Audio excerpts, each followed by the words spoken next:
నా దగ్గరికి వస్తే స్వస్థతలు జరిగిపోతాయి అని సేవకులు చెప్పుకుంటారంటే ఆ పేరు ఎవరికి వస్తుంది? ఆ సేవకుడికి.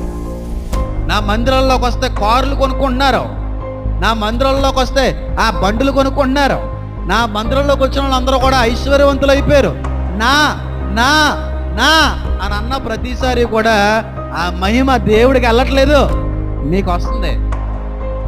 పేరు నువ్వు తెచ్చిపెట్టుకుంటున్నావు. ఈ చర్చిలోకి వస్తే దేవుడు కారు ఇచ్చేస్తాడా?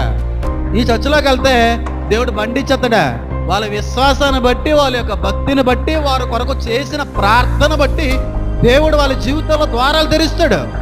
అంతేకాని ఎక్కడికి వెళ్తే వచ్చింది, అక్కడికి వెళ్తే వచ్చింది ఏంటి బాబు? గొప్పలు చేస్తున్నారు పాస్టర్లని. దేవుడికి ఉండవలసిన స్థానాలు పాస్టర్ గారికి ఇచ్చేసి, దేవుడు ఉండవలసిన స్థానాల్లో పాస్టర్ గారిని ఎత్తేసి